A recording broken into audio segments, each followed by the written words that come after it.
Soyez bénis dans le nom de Jésus-Christ. Que la grâce soit sur vous et que la paix accompagne tout un chacun au nom de Jésus-Christ. Je veux rendre la gloire à ce grand Dieu qui permet que ce soir je prenne la parole pour enseigner sa parole.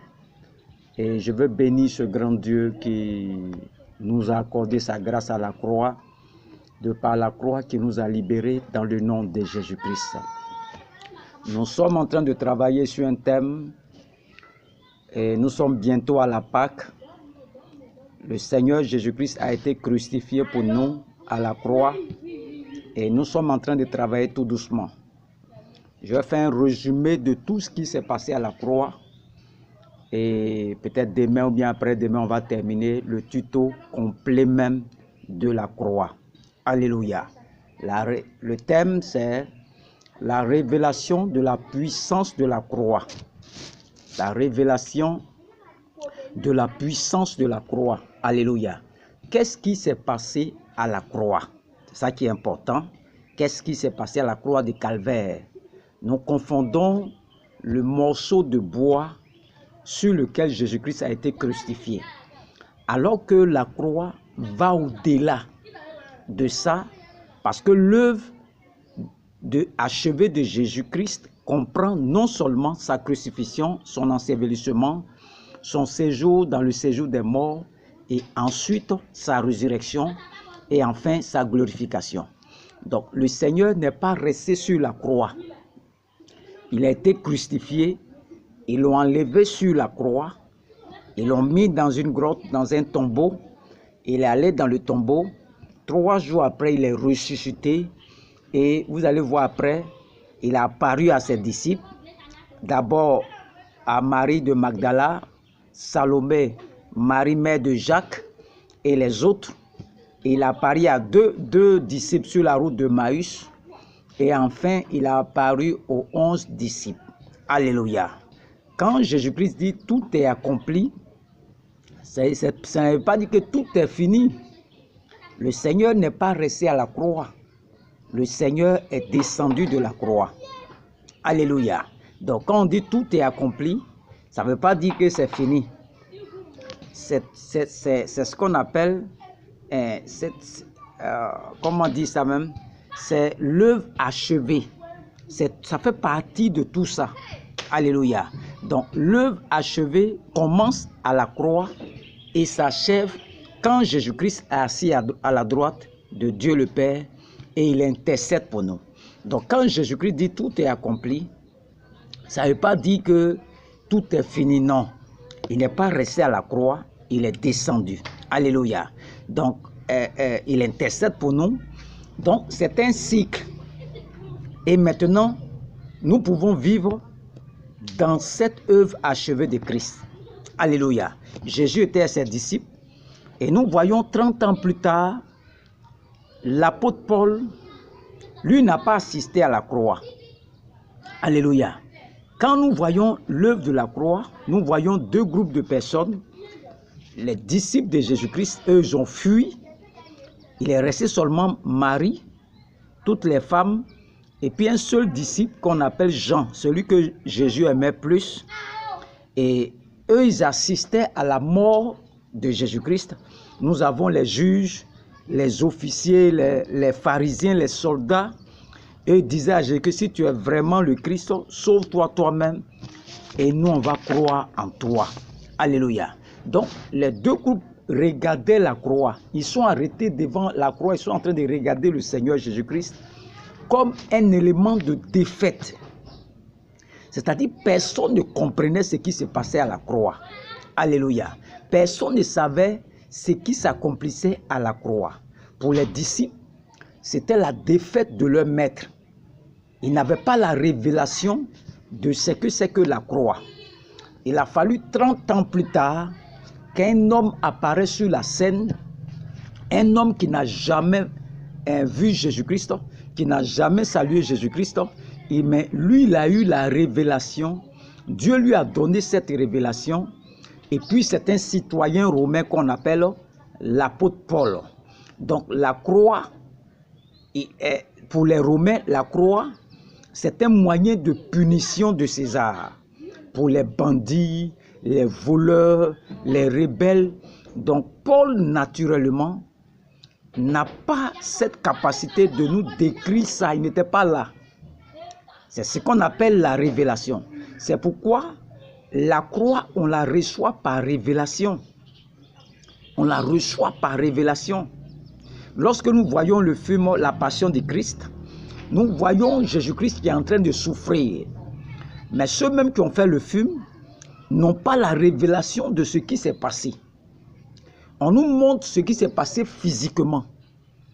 Mais personne n'arrive à nous dire le décor qui se trouve derrière cette scène. Alléluia. Et pour César, c'était la défaite, la mort des rebelles. Jésus est mort à côté de 2 bandits. Dans tout ce monde-là, pour César, c'est la mort des rebelles. Pour les Juifs, lui-même, les Juifs, c'est un scandale. Et les Grecs, c'est une folie. Alléluia. Il a fallu l'apôtre Paul, 30 ans plus tard, lui, il apparaît sur la scène. Et quand il regarde attentivement ce qui s'est passé, dans 1 Corinthiens 1, verset 18, il nous dit « Car la prédication de la croix est une folie pour ceux qui périssent, mais pour nous qui sommes en Christ, qui sommes sauvés, elle est une puissance de Dieu. » Lui n'a rien vu. Mais lui vient donner 1 Corinthiens 1, verset 18. La prédication de la croix est une folie pour ceux qui périssent, mais pour nous qui sommes sauvés, elle est une puissance de Dieu. Donc c'est la puissance de Dieu manifestée à l'égard de l'homme pécheur sur la terre. Lorsque nous prenons le verset 23, 1 Corinthiens 1, verset 23, il dit, nous prêchons Christ crucifié, scandale pour les Juifs et folie pour les païens. Alléluia. Et qu'est-ce que c'est que la croix?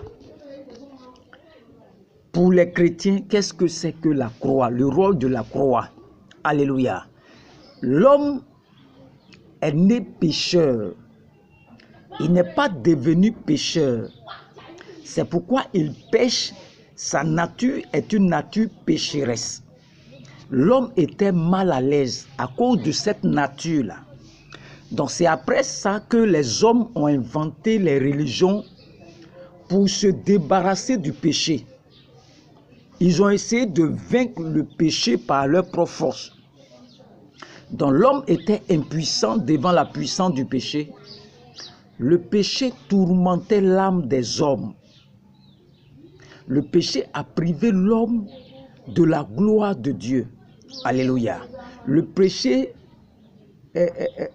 nous empêchait d'être en communion avec ce grand Dieu-là. Donc l'homme ne peut jamais vivre sans Dieu. L'homme était à la recherche, quand on prenait l'Ancien Testament, et tous ils disent Dieu, Dieu, Dieu, Dieu. Même aller dans nos régions, dans nos villages, tout le monde dit c'est Dieu, parce que tout le monde a soif de ce Dieu-là. On recherchait Dieu sur les montagnes, en bas des cailloux, dans les rochers, partout, tout le monde cherchait Dieu. Parce que l'homme ne peut pas vivre sans Dieu. Donc Dieu maintenant, il a vu la soif des humains. Il va décider maintenant de nous apporter une solution. Donc Dieu va entrer en scène pour descendre vers l'humanité, pour apporter la solution au péché et ramener l'homme à lui. Donc Jésus-Christ est l'incarnation du Dieu Tout-Puissant. Donc en naissant par Marie, en venant sur la terre, il était sans péché. C'est ça on dit, c'est le Fils de Dieu, l'agneau de Dieu qui vient pour ôter le péché du monde. Alléluia. Il est venu, il a guéri les malades. Il allait de lieu en lieu, il faisait des miracles, des guérisons, il faisait du bien à tout le monde. Et un jour, le Seigneur, il s'arrête et puis il dit à ses disciples, il dit, celui qui me voit, voit Dieu, voit le Père. Il a dit que le Père et lui sont un. Parce que ils ont cherché Dieu dans les tabernacles de Moïse. Ils n'ont pas trouvé Dieu. Ils sont allés voir Adam dans le jardin. Ils sont allés, Adam dit Dieu se trouve dans le jardin d'Éden. Ils sont allés là-bas, ils n'ont pas trouvé Dieu. Ils sont allés voir Moïse, dit ça se trouve dans les tabernacles. Ils sont allés là-bas, ils n'ont pas trouvé Dieu. Ils sont allés voir Salomon. Salomon dit Dieu se trouve dans le temple de Salomon.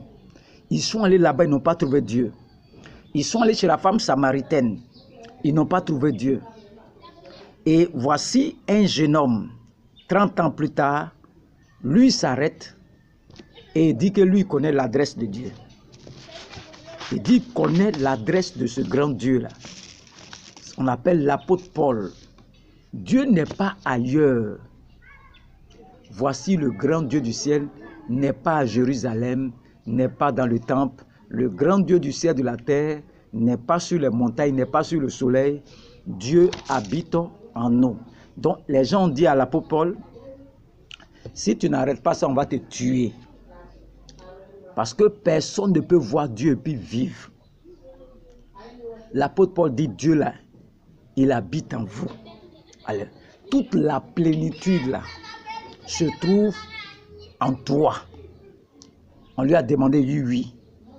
Vous ne pouvez plus avoir Dieu sur la terre. Tout ce que vous faites sur le soleil, vous adorez le soleil, adorez les montagnes. Vous ne pouvez plus avoir Dieu là-bas. Dieu est venu habiter en vous. Et ça choquait tout le monde. Tout leur problème, c'était ça. Que ce grand Dieu-là est venu pour habiter en nous. On n'a plus besoin de le chercher quelque part. Cherche-le en toi-même. Les gens ont dit à l'apôtre Paul, mais tu n'as même pas 50 ans. Et toi, tu dis que Dieu habite en nous. Que quand Jésus-Christ a été crucifié là, le but même de la croix, c'est de venir habiter en nous. L'apôtre dit, ça ne fait rien. Comment Dieu peut être en toi? Voici le mystère de la croix. Je n'ai pas besoin de prendre chapelet. C'est moi-même qui suis chapelet là. Chapelet là. D'autres mains ont donné bisous à ça. D'autres mains vont mettre ça sur leur tête. D'autres vont mettre ça dans la voiture. D'autres mains ont fait ce qu'ils veulent. Mais tu as oublié que ça va au-delà de cela. Que c'est toi-même maintenant qui es le chapelet. Là, c'est la révélation. L'apôtre dit, vous pouvez dire tout ce que vous voulez. Mais la révélation que j'ai reçue là, c'est que Dieu là, de par la croix là, est venu habiter en toi. Donc quand nous prenons l'Ancien Testament, Dieu s'est séparé de l'espèce humaine dans le jardin d'Éden après la chute adamique. Et maintenant, il y a séparation. Et Dieu, à cause de qui? Du péché. Donc le péché empêchait Dieu de rentrer en communion avec nous. Donc Dieu est en moi et Dieu est venu réconcilier le monde avec lui. Même les disciples de Jésus-Christ demandent au Seigneur, montre-nous le secret, montre-nous où se trouve le Père. Nous, on a soif de ce Père-là. Avant, tout le monde partait à Jérusalem pour aller adorer ce grand Dieu-là. Il dit, je ne suis plus là-bas.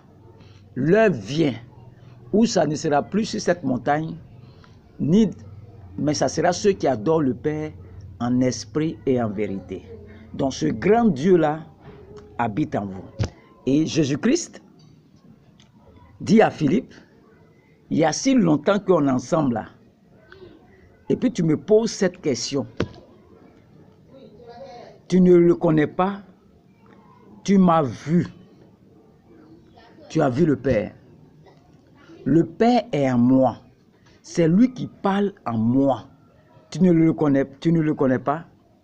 Jésus-Christ, tout parlable de Jésus-Christ là, ça a commencé là. Parce que personne ne peut voir Dieu et puis vivre. Et puis lui dit, il est Dieu. Et Philippe lui demande, montre-nous où se trouve le Père. Il dit, si tu m'as vu là, tu as vu le Père. Moi, je ne suis que l'enveloppe. Le Père est caché en moi. Même les disciples ne comprenaient pas ce que c'est cette révélation. Ne comprenaient pas. Parce que le Saint-Esprit n'était pas encore venu. C'est pourquoi le christianisme est une religion de révélation. Non pas d'études. Il y a beaucoup qui ont fait théorie même, aller faire des grandes écoles, sont sortis. C'est très important. Mais selon la Bible, on reçoit la révélation. C'est par révélation que tu reçois ce qui s'est passé à la croix. On ne peut pas étudier et connaître Jésus-Christ et le connaître. Et connaître notre Seigneur Jésus-Christ. Lorsque nous prenons 2 Corinthiens, je suis en train de chercher 2 Corinthiens 5, verset 16. Il nous dit quoi? 2 Corinthiens 5, verset 16 dit quoi? Il dit, ainsi, dès maintenant, nous ne connaissons personne selon la chair. Et si nous avons connu Christ selon la chair, maintenant nous ne le connaissons plus. Nous le connaissons plus. Nous avons connu Christ selon la chair, maintenant nous ne le connaissons plus de cette manière. Ici, c'est l'apôtre Paul qui s'adressait à Pierre et puis ses disciples. Il dit, c'est vrai que vous avez marché avec Jésus-Christ, vous êtes lavé avec lui, vous avez fait tout avec Jésus-Christ, mais maintenant, ce n'est plus comme ça qu'on le connaît. Alléluia. Ce n'est plus comme ça, ce n'est plus important. Tout ce que vous avez fait avec lui là, ce n'est plus comme ça qu'on connaît Jésus-Christ. Le verset 17, il dit, si quelqu'un est en Christ, il est une nouvelle créature, les choses anciennes sont passées, et voici, toutes choses sont devenues nouvelles. Alléluia. Ici, Paul va nous révéler des choses. Alléluia. Le premier aspect, c'est que Paul, les 4 évangiles, nous ont jamais dit pourquoi Jésus-Christ est mort.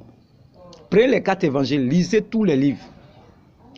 Tu ne vas jamais savoir dedans pourquoi Jésus-Christ est mort. Mais le livre des Actes commence par à nous révéler un peu. Mais si vous regardez acte 1, acte 2, jusqu'à ce que Paul vienne, les gens prêchaient encore et prêchaient dans les synagogues. Les gens prêchaient dans les synagogues. Ils n'osaient même pas sortir des synagogues. Ça, c'était les pierres. C'est la venue de Paul sur la terre qui a commencé à ouvrir les yeux des gens sur la réalité de la croix. Parce que la croix n'était pas compréhensible ni par Pierre ni par les autres. Il mettait l'accent sur la circoncision. La puissance de Dieu. On voit Paul qui va rentrer au temple, le boiteux qui s'élève et marche, la puissance de Dieu. Qu'est-ce que c'est que la croix?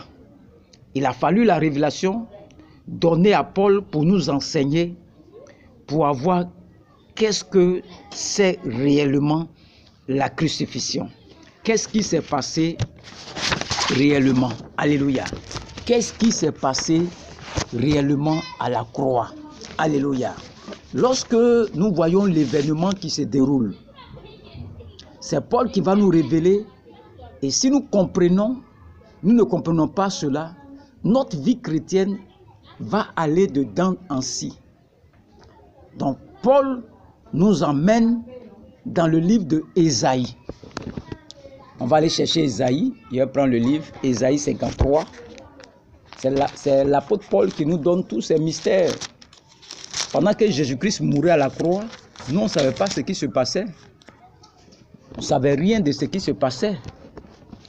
Lorsque nous prenons Ésaïe 53, il dit, mais il était blessé pour nos péchés, brisé pour nos iniquités. Le châtiment qui nous donne la paix est tombé sur lui. Et c'est par ce meurtre que nous sommes guéris. Nous étions tous errants comme des brebis. Chacun suivait sa propre voie et l'Éternel a fait retomber sur lui l'iniquité de tous. Donc les Romains l'ont crucifié, mais ici, en réalité, la Bible nous dit ici, ceux qui sont charnels pensent que Jésus-Christ est mort de la main des Romains. Quand nous voyons le film de Jésus, nous voyons les Romains qui sont en train de tuer notre Seigneur, crucifier notre Seigneur Jésus-Christ. Ici, dans Ésaïe 53, on te dit c'est Dieu lui-même qui a fait retomber ça sur lui. Dieu a pris le péché de l'humanité. Ce n'est pas Jésus qui a pris. C'est Dieu même qui a pris le péché de l'humanité. Il a mis ça sur Jésus-Christ. C'est pas Rome qui a pris les péchés pour mettre sur Jésus. Rome a châtié les 2 voleurs. Mais le cas de Jésus-Christ, c'est vrai que c'est eux qui l'ont crucifié physiquement. Mais un autre événement se passait derrière la scène, le rideau, ce qu'on ne voit pas. Nous tous, on regarde Jésus-Christ en train d'être crucifié dans le film La Passion de Christ. Mais derrière la scène qui se passe là, il y a un autre événement qui se passait. Et c'est qu'il y avait la main de Dieu lui-même. La main de ce Dieu transférait le péché de toute l'humanité sur Jésus-Christ. Les maladies de toute l'humanité, toutes les générations confondues sur Jésus-Christ. C'est ça la Bible nous dit ici dans Ésaïe 53, verset 5. Il dit, mais il a été blessé par nos iniquités, brisé pour nos iniquités. Le châtiment qui nous donne la paix est tombé sur lui et c'est par ses meurtrissures que nous sommes guéris. Donc pendant que Jésus-Christ est à la croix, le Seigneur va prendre tout le péché du monde entier. Ce n'est pas Jésus qui a pris, c'est Dieu lui-même. Il va prendre le péché de l'humanité et il va mettre ça sur son fils Jésus-Christ. C'est ce que Ésaïe 53, verset 5 nous dit. Donc pendant que Jésus-Christ était en train d'être crucifié, on a le disciple que Jésus-Christ aimait plus, Jean était là-bas, mais personne n'a compris ça. Personne ne savait que c'est son propre père qui dit lui et son père sont un là. C'est son propre père là qui était en train de tuer son propre fils. Et son propre père mettait le péché de l'humanité sur lui. Personne ne comprenait ça. Même Marie, qui a reçu la visitation de l'ange, qui a trouvé grâce auprès du Seigneur, tu vas enfanter un fils et tu vas lui donner le nom de Jésus. Elle-même ne comprenait pas encore. Ni personne ne savait qu'Ésaïe 53, là, verset 5, là, était en train de s'accomplir. Sur les yeux des gens, tout le monde voyait la défaite de notre Seigneur Jésus-Christ. Tout le monde, c'était la défaite. Quand Jésus-Christ est ressuscité maintenant, il est apparu sur la route d'Emmaüs, Luc 24, verset 13. Il voit deux de ses disciples sur la route d'Emmaüs. Ils sont tristes. Il dit, mes amis, de quoi vous parlez? Il dit, tu es le seul qui est ignorant dans le coin, là, dans le quartier. Toi, tu ne sais pas ce qui s'est passé ici. Jésus dit, je suis ignorant. Je vais apprendre auprès de vous. Qu'est-ce qui s'est passé? Et voici deux disciples que Jésus-Christ a formés depuis 3 ans et demi. Vous voyez?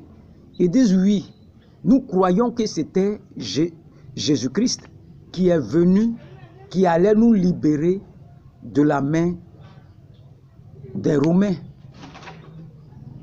de l'oppression romaine. Mais voilà qu'il est mort et voici quelques pauvres femmes, Marie de Magdala, Marie mère de Jacques, Salomé. Les femmes sont venues dire qu'il est ressuscité. Comment un mort peut ressusciter? Jésus dit, ah bon? Des gens qui l'ont suivi pendant 3 ans et demi. Il a passé le temps à les enseigner. Et ils disent que les femmellettes là, l'histoire des femmes là, elles sont venues dire qu'elles sont allées au temple pour embaumer Jésus-Christ avec les aromates. Et elles viennent dire que le Seigneur est ressuscité. Jésus les écoute. Il n'a cessé de leur dire, prenez tous les nouveaux, les 4 évangiles. Jésus-Christ, il a toujours dit qu'il sera ressuscité. Pierre était là, Jacques était là, et tous étaient là, mais personne ne croyait. Alléluia. Personne ne croyait en ce que Jésus-Christ disait. Alléluia. Et les 4 évangiles se terminent par la défaite des disciples. Personne n'a compris, personne ne comprenait ce qui s'est passé à la croix. Jésus leur reproche. Il dit, je ne comprends pas. Il va continuer de leur parler. Ça, c'est sur la... Il continue de leur parler. Pourtant, les Écritures, la loi, les prophètes, tout cela parle de moi. Il va citer Genèse. Il est toujours sur la route d'Emmaüs jusqu'à Malachie. chaque livre, il prend le livre de Michée, de Malachie, il donne tous les traits sur la venue du Messie. Et les 2 disciples écoutaient sur la route, mais tellement la parole est douce là, ils écoutaient la parole. Ils écoutaient la parole. Mais quand ils sont arrivés chez eux maintenant, Jésus-Christ voulait manger. Il a mangé avec eux. Quand il va rompre le pain, leurs yeux s'ouvrirent. Et puis il a disparu. Ils ont reconnu que c'était le Seigneur Jésus-Christ. Tout ce qu'il leur disait là, personne ne croyait. Maintenant, les 2 disciples là vont aller dire ça aux Pierre, là. Les chefs de l'église, les pasteurs, eux disent ne croient pas. Pourquoi? Comment un mort peut ressusciter? Ils ne croient pas. Maintenant, Jésus-Christ va rentrer maintenant. Il va rentrer au milieu d'eux et leur dit, maintenant, pourquoi vous ne comprenez pas les Écritures? Vous ne croyez pas aux Écritures. Si vous voulez le connaître, vous pouvez connaître les 4 évangiles. C'est son histoire. Les 4 évangiles, c'est l'histoire de Jésus, ce qu'il est venu faire. Vous ne pouvez pas connaître Jésus dans les 4 évangiles. Vous pouvez savoir, il a fait telle chose, il a fait telle chose, il a fait telle chose, il a fait telle chose. Ça sont les 4 évangiles. Tu vas l'aimer. Vous allez l'adorer. Beaucoup de miracles, de guérisons. Il faisait beaucoup de choses. Mais ce sont les épîtres de Paul qui nous disent les choses sur notre libération, notre délivrance. Pendant que Jésus-Christ mourait à la croix, là, le monde était en train d'être délivré. On peut délivrer les gens au nom de Jésus-Christ. La vraie délivrance se fait par la croix. Tu n'as pas besoin même de trembler, de vomir, de chier sur toi-même. Une fois que tu as compris l'œuvre de la croix, là, tu es libéré. Mais on le reçoit par révélation. On ne le reçoit pas dans les études bibliques. Il faut faire tout ce que tu veux. Les pharisiens, les sadducéens, on le reçoit par révélation. L'apôtre Paul, lui, n'était pas là. Lui, il est venu 30 ans plus tard. Lui, il a reçu ça par révélation. Donc, lorsque nous prenons Ésaïe 53, verset 10, il dit, il a plu à Dieu, à l'Éternel, de le briser par la souffrance. Après avoir livré sa vie en sacrifice pour le péché, il verra une postérité et prolongera ses jours. Et l'œuvre de l'Éternel prospérera entre ses mains. Alléluia.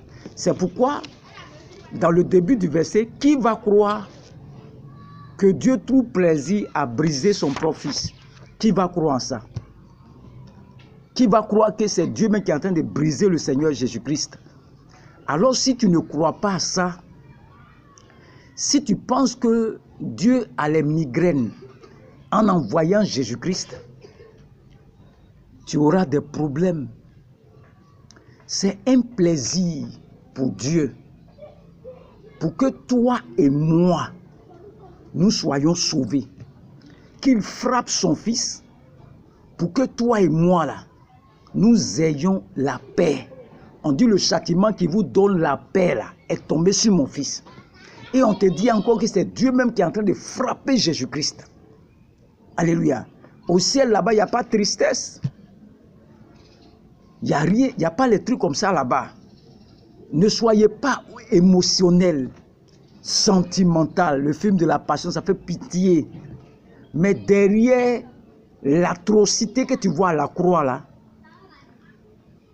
il y avait la libération de toute l'espèce humaine de la main de Satan et de la réconciliation avec ce grand Dieu là. C'est pourquoi quiconque croit en ce Jésus-Christ là, un seul homme qui croit en lui, en cet homme là, tout le ciel est en ébullition. Tout le ciel est dans la joie. Un seul qui croit en Jésus-Christ là, qui a été crucifié là, tout le ciel est en joie parce que c'était la victoire du Père. Alléluia. C'était la victoire du Père. C'était la victoire du Père. Le Père attendait ce temps-là. Le Père attendait enfin pour que l'humanité qui a été séparée de lui dans le jardin d'Éden, que l'humanité vienne, et le Père était pressé. Il a frappé son fils, n'a pas eu pitié, pour que vous et moi là, nous puissions devenir des enfants que le Père attendait depuis longtemps. Jésus a payé le prix pour que le Père se réjouisse de notre réconciliation. Alors, si tu ne prends pas plaisir à cela, si tu t'apitoies sur Dieu là, c'est que tu n'as pas compris ce qu'on appelle la croix. Les femmes de Jérusalem battaient leur poitrine. Elles pleuraient sur Jésus-Christ parce qu'elles voyaient maman Marie. Parce que les femmes sont sentimentales. Jésus a dit, hâte, pleurez pour vous-même et vos enfants. Ne pleurez pas pour moi. Jésus a dit ça aux femmes. Pleurez pour vous-même et vos enfants, mais ne pleurez pas pour moi. C'en est assez. Votre sentimentalisme, arrêtez de pleurer pour vous. Arrêtez de pleurer pour moi, pleurez pour vous et vos enfants. Ne pleurez pas pour moi. Si vous comprenez ce que je faisais, vous allez vous réjouir au lieu de pleurer. Vous allez vous réjouir. L'œuvre de la croix, là, il y a réconciliation avec le Père. Si quelqu'un comprend la croix, il se réjouit. La croix donne la joie, la victoire. La croix réjouit le cœur de l'homme. Il dit, ne pleurez pas sur moi, parce que je ne suis pas en train de faire. Ne pleurez pas sur moi, pleurez pour vous et vos enfants. Ce n'est pas pour moi que je fais ça, mais c'est pour vous. Tant qu'on ne va pas enlever le côté sentimental sur la croix là, nous continuons à voir un Jésus sur la croix qui a souffert. C'est-à-dire, si tu n'en es pas le côté sentimental là, tu vas voir la souffrance de Jésus-Christ à la croix là. Ce n'est pas l'événement physique. Ce n'est pas ça qui est important. Voici les deux voleurs. Ils avaient les mêmes souffrances aussi physiques. C'est plus que cela. Parce que de la main Jésus souffrait, c'est comme ça les deux aussi souffraient. C'est pas ça là. Parce que les deux voleurs avaient les mêmes pointes. Ils ont mis pointe dans le pied de Jésus, ils ont mis pointe dans les deux voleurs aussi. Ils avaient les mêmes souffrances. C'est l'événement.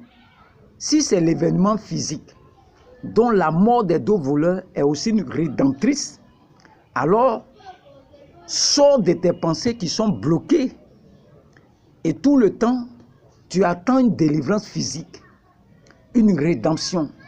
Il faut comprendre la parole, la profondeur de la parole. Tu vois d'abord les sensations, les sentiments, tu n'es pas délivré. Si tu ne comprends pas ce qui s'est passé à la croix, tu ne seras jamais délivré. C'est la réconciliation du Père et puis nous. Il a frappé son fils. C'est ce que la Bible nous dit, que nous on ne croit. Nous, ce n'est pas ce que le monde nous montre. La passion de Christ, le film de Jésus-Christ, il souffre à la fin comme ça. Ce n'est pas ça qui est important. Alléluia. La délivrance peut se faire sans réaction. Si tu crois en cette parole de Dieu, tu es libéré. Même toi, tu m'écoutes, tu crois en ce que tu as enseigné, tu es libéré. Alors quand on regarde ça, Dieu a résolu le problème faisant. Dieu a résolu le problème faisant crucifier son fils. Et son sang nous a lavé de tout péché. Son sang nous a lavé complètement. Son sang nous a lavé complètement. nous voyons deux faces. La face qui est visible et la face qu'on ne voit pas. La face où tout le monde voit Jésus-Christ crucifié, ça c'est pour le pardon pour nos péchés. C'est-à-dire quand tu t'arrêtes devant la croix, tu vois le visage de Jésus-Christ qui est crucifié. Ça c'est pour le pardon de nos péchés. Donc tout le monde est attiré par ça. Mais dans le dos de la croix là, il y a un autre événement qui se passait que la plupart des chrétiens ne savent pas de quoi il s'agit. Alléluia. Donc quand tu regardes Jésus-Christ à la croix a deux faces. La première face que nous voyons, physique, ça c'est pour le pardon de nos péchés. Mais derrière la croix là, il y a un autre événement qui se passait. Donc il y a deux faces. La croix où Jésus a été crucifié, où il parle, les péchés sont pris, et dans le dos de la croix, il y a un autre événement très important qui se passait dans la vie de l'homme, et on va voir les deux aspects pour que tu comprennes ce qui s'est passé derrière. Sinon, quand tu regardes la première face, ça c'est pour le pardon des péchés. Donc le premier aspect, comme je l'ai dit, Jésus ayant pris nos péchés, et je vais vous montrer quelque chose. Donc tout homme qui est né avec le péché, il naît avec le péché. Partout il est, le péché s'en va avec lui. Parce que c'est sa nature. Sa nature est pécheresse. Donc l'homme naît comme cela. Les maladies, le péché, à la malédiction. Cela, ça vient sur lui. Quelle que soit sa religion, son apparence, son intelligence, quel que soit ses diplômes, tout homme qui est né sur la terre là, il a un habit, cet habit là, et on ne peut pas laver. On ne peut rien faire, quelle que soit votre philosophie. Donc, quel que soit tout ce que vous voulez faire, vous naissez avec ce vêtement. Et tant que vous ne rencontrez pas Jésus-Christ, vous mourrez ça et là, vous irez directement à l'enfer parce que tu as le vêtement là sur toi. Alléluia. Tu nais avec ça. Tu peux pas, c'est un vêtement qui est sur toi. C'est ta nature pécheresse. Tous ces philosophes sont morts en poussant de grands cris. Le même cri là que Paul a poussé. Qui me délivrera? Ça c'est Romains 7. Qui? Personne ne peut enlever ce habit là. Dieu a trouvé la solution. Mais ce n'est pas fini. Cet homme né avec ses péchés, cet habit là maintenant, ça va créer des problèmes au monde entier. Quand il était né, c'était un enfant. On prend un exemple d'un enfant qui est né. Il était innocent, mais pécheur quand même. Le monde va l'intoxiquer encore avec les vaines pensées, les manières de penser. Il y aura un double problème. Il est né avec un vêtement de péché, sa nature pécheresse, et puis le monde encore va l'intoxiquer. Non seulement il est né pécheur, le monde va mettre sur sa tête une intelligence non renouvelée, une mentalité non renouvelée. Maintenant, il a un double problème. Non seulement il est né pécheur, mais on lui a fait croire que son intelligence, que c'est normal d'être comme cela. Et cet homme, il va lutter. C'est pourquoi le taux de suicide augmente, parce que les gens veulent enlever ce vêtement-là. Des gens mentent. Ils mentent. On dit c'est normal, ça fait rien. Mentir. D'autres appellent ça la mamaille. Ils disent que ça fait rien. On ne dit pas à l'école, quand ils vont à l'école, quand tu mens, c'est un péché, on ne te dit pas ça. Mais à l'intérieur de la personne, sa conscience, cette personne va souffrir.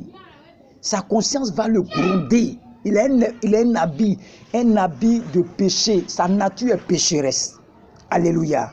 Vous allez voir après, le péché, les gens disent que le péché n'existe pas. Pourquoi je suis mal à l'aise? Si le péché n'existe pas, pourquoi je suis mal à l'aise? Quand je mens là, pourquoi je suis mal à l'aise après? Le père vient. Son père va venir dire, ma fille, qu'est-ce que tu as? Elle dit, papa, ça ne va pas. J'ai commis un péché. Il dit, ma fille, ce n'est rien du tout. Ça, c'est l'école. Tout le monde le fait. Mais la fille, sa conscience la gronde. Elle est en train de vivre mal. Et un jour, vous trouverez le cadavre de cette fille-là. Parce qu'on lui a dit le péché, le mensonge, là, c'est normal, tout le monde ment. Mais quand tu mens, là, ta conscience te gronde.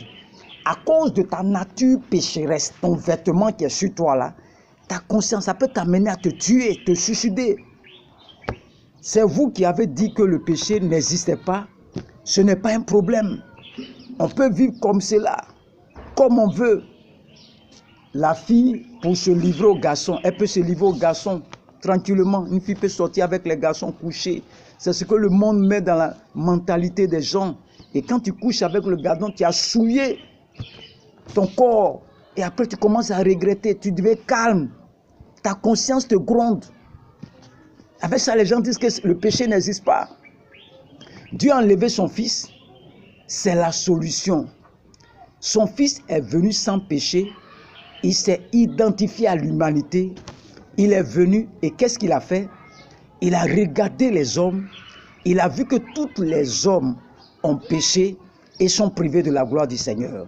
Donc Jésus dit, celui qui croit en moi, celui qui est languissant, vienne à moi, je vais lui donner le repos. Or, les bandits de Calvaire, les bandits qui étaient à la croix, eux, ils ont été crucifiés. Il y a un seulement qui a reconnu Jésus-Christ. Lui, il va aller à Jésus-Christ chez le Père. Au moment où Jésus-Christ était crucifié, le monde spirituel, ils ouvrent les yeux, les anges, les démons, ils regardaient. Il n'y a que les hommes qui n'ont pas compris. Il y a un transfert. Il y a une substitution qui se passe. L'humanité qui est caractérisée. Pour cela, le Père enlève la casquette. Et le moment que le monde pensait que Jésus-Christ était vaincu, le monde spirituel voit que le Père vient tranquillement. Il met ça sur Jésus-Christ, ce vêtement-là, à la croix de Calvaire. Voilà ce qui s'est passé. Donc pendant que nous on voit Jésus-Christ est crucifié, il y a une autre scène derrière le Seigneur Jésus-Christ. Le Père va enlever le péché de l'humanité là, et puis va porter ça à Jésus-Christ. Mais personne ne voyait ça. Il enlève le casquette du monde, le péché là, la nature pécheresse là, tout ce qui est péché sur la terre là. Et il va frapper son fils Jésus-Christ avec. Alléluia. Cette nature de péché là a été transférée par Dieu sur Jésus-Christ. Ce n'est pas Jésus qui a pris nos péchés lui-même, c'est le Père qui, ayant vu que le Fils a accepté, le Père a pris le péché. C'est ce qu'on appelle la loi de la substitution. Et l'a transféré sur son Fils parce que lui et le Fils sont dans une alliance parfaite. Alléluia. Le Fils a accepté de porter cela. Et il a plu au Père de mettre ça sur son Fils. Il n'y a aucun problème. Le Fils est d'accord. Le Père, ils sont d'accord et les anges regardent. Dans le monde spirituel, tous se regardent. Eux, ils comprennent ce qui se passe, mais il n'y a que les hommes qui n'ont pas compris ce qui s'est passé à la croix. Comment le Seigneur qui est saisi, qui est saint, ça c'est les anges, ils voient même le Seigneur qui est saint, qui est venu au ciel, qu'ils adorent brusquement, en le regardant, qu'est-ce qui se passe? Le monde spirituel, regardent leur Seigneur. Pendant que nous, on voit le Seigneur, la première face, le pardon des péchés, et nous voyons, il y a une autre face derrière qui se passe, une autre scène. Qu'est-ce qui se passe? Jésus est devenu l'ennemi du Père maintenant, devenu péché en plein midi, et le ciel s'est fermé. Le ciel est fermé complètement. Jésus dit mon Père. Il n'a pas dit papa. Il dit mon Père. C'est l'humanité qui est en train de crier. C'est-à-dire, il y a eu la substitution. Les hommes sont libres. Dieu maintenant parle au nom de l'humanité. Il dit Père. Père, il crie pour l'humanité. Ce n'est pas Jésus qui est en train de crier. Nous, on voit Jésus-Christ parler. Mon Dieu, pourquoi m'as-tu abandonné? C'est l'humanité qui est en train de crier. C'est nous-mêmes qui sommes en train de crier à la croix. Mon Père, pourquoi m'as-tu abandonné? Vous voyez? Pourquoi m'as-tu abandonné? Le ciel est fermé. Il y a eu la substitution. Dieu a pris tout ce qui est péché pour mettre son Fils Jésus-Christ. Ce sont les étapes du salut. Donc, pour vaincre le péché, si tu n'as pas compris cela, tu vas lutter. Tu vas faire tout ce que tu veux. Rien ne va se passer. C'est le premier élément. Jésus a pris nos péchés. Tous ceux qui sont venus à lui, au bout d'un certain temps, ils sont dans la joie. Parce qu'il n'y a plus de vêtements. Vous voyez, il y a un vêtement sur toi. La nature pécheresse. Donc quand tu acceptes Jésus-Christ, et le vêtement là n'est plus sur toi. Donc tu vas voir, les nouveaux chrétiens sont dans la joie. Dans la joie. Dans la joie. Ils sont contents de venir à l'église. Ils regrettent, mais pourquoi il ne va pas à l'église il y a longtemps? Le premier, c'est la joie du salut. Ils sont contents. Ils n'ont plus de vêtements là sur eux. Il ne boit plus, il va à l'église maintenant, il est devenu propre. Il ne veut plus se salir. Ça, c'est les nouveaux chrétiens là. Ils sont dans la joie. Tu es sauvé. Quand tu acceptes Jésus-Christ là, ton vêtement là est quitté sur toi. Donc tu es content, tu n'as pas envie d'aller boire. Tu es là, tu ne veux plus chercher femme. Tu es dans la joie totale. Alléluia. Et il y a deux problèmes ici que rencontrent les nouveaux chrétiens. C'est ton nouveau vêtement. Est-ce que tu vas vivre sans vêtement? Jésus-Christ a enlevé cette nature qui est sur toi, le vêtement, la nature pécheresse là. Maintenant tu es neutre. Non, tu ne vas pas vivre sans ça. Et beaucoup de chrétiens sont ici, ils sont restés à cette étape-là jusqu'à leur mort. Ils sont sauvés, mais rien n'a changé dans leur vie. C'est ça qui tue les gens dans nos églises. Ah! Nous, on ne comprend rien. On est venu à l'église, c'était doux au début. Mais on ne sait pas qu'est-ce qui se passe. Parce que tu ne peux pas vivre sans vêtements. Donc quand tu acceptes Jésus-Christ, tout ce qui est péché, ta nature pécheresse, là, il enlève sur toi. Donc ça produit en toi la joie. Tu as envie d'aller à l'église. Tu as envie, tout le monde te regarde, tu es content. Ça, c'est la joie du salut. Ils ne savent pas qu'ils ne sont pas revêtus. Donc vous allez voir des chrétiens dans l'église. Il a accepté Jésus-Christ. Mais il va rester dans l'église. Même chose quand il va mourir. Aucun changement. Donc comme l'ennemi sait que tu n'es pas revêtu, il n'y a pas un autre vêtement qui est venu sur toi pour te protéger d'une nouvelle nature. Tu deviens fragile. Et puis ta mentalité n'a pas changé. Pour les gens qui buvaient avant, on dit, viens te chercher. Bon, comme tu es chrétien maintenant, il faut nous accompagner, tu peux t'asseoir avec nous. Vous voyez, c'est un nouveau chrétien, il dit, bois plus. Non, tu peux t'asseoir un peu, nous, il va aller s'asseoir avec eux. Après on dit, non, il faut prendre un verre, mais ça ne fait rien. C'est un seul verre. Et puis il prend un verre encore. Ça, c'est un chrétien qui n'est pas un nouveau vêtement. C'est normal qu'il n'y ait pas de boire. Donc, beaucoup de chrétiens sont restés à cette étape. Le vêtement est ôté sur eux, mais Ils sont neutres, ils n'ont pas d'habit sur eux. Donc, ils sont fragiles. Et quand Satan vient, il retombe encore. C'est avec cette nouvelle nature et son intelligence qu'il veut maintenant combattre Satan. Vous voyez, comme il est venu à l'église, il a la joie du salut, il n'a pas de vêtements encore. Donc, qu'est-ce qu'il va faire? Il a une nouvelle nature, mais il n'a pas de vêtements sur lui. Donc, il va prendre son intelligence. Et puis, cette nouvelle nature qu'il a en Christ maintenant, il veut combattre Satan avec. Il est né de nouveau, mais il n'est pas encore fort parce qu'il n'est pas revêtu d'un nouveau manteau. Un nouveau manteau, ça on appelle le manteau, d'autres appellent ça manteau. Il faut un nouveau revêtement sur toi. C'est vrai qu'on a enlevé ce vêtement pécheresse là. Mais il te faut un nouveau vêtement. Il te faut un nouveau vêtement. Donc, tu ne peux pas être fort.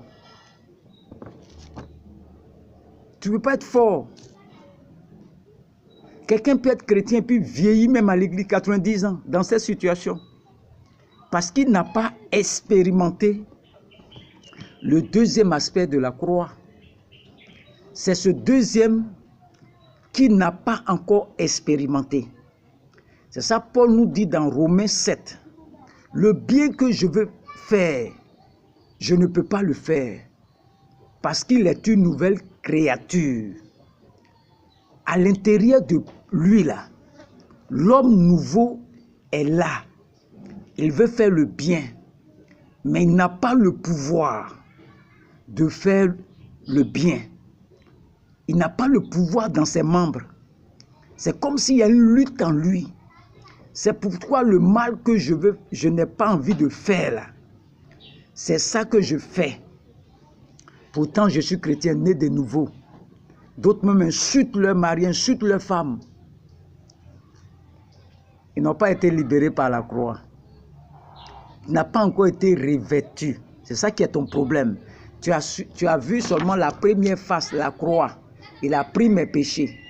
Il a porté mes péchés. Mais la deuxième face, le Père va prendre le péché de l'humanité pour frapper son Fils. Le ciel va se fermer.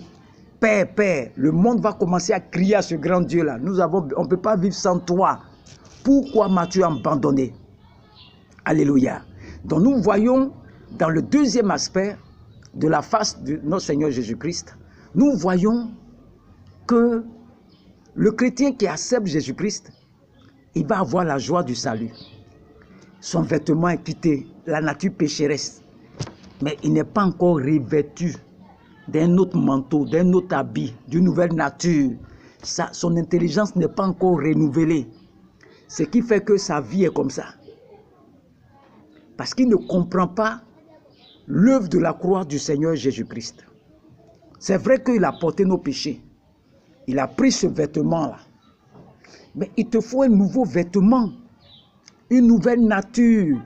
C'est ça Paul dit dans 2 Corinthiens 5, verset 17. Il dit, si je vis, ce n'est plus moi qui vis, c'est Christ qui vit en moi.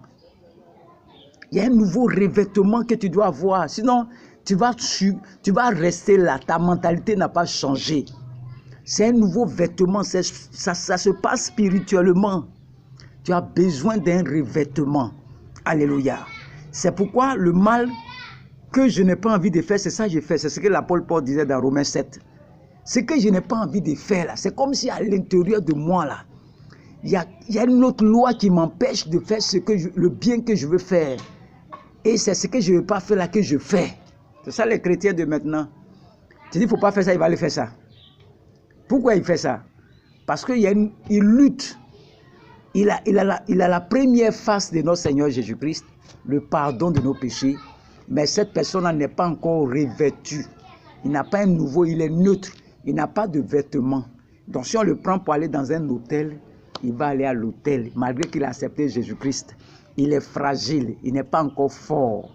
Il est né de nouveau, il est une nouvelle créature. Les choses anciennes sont passées.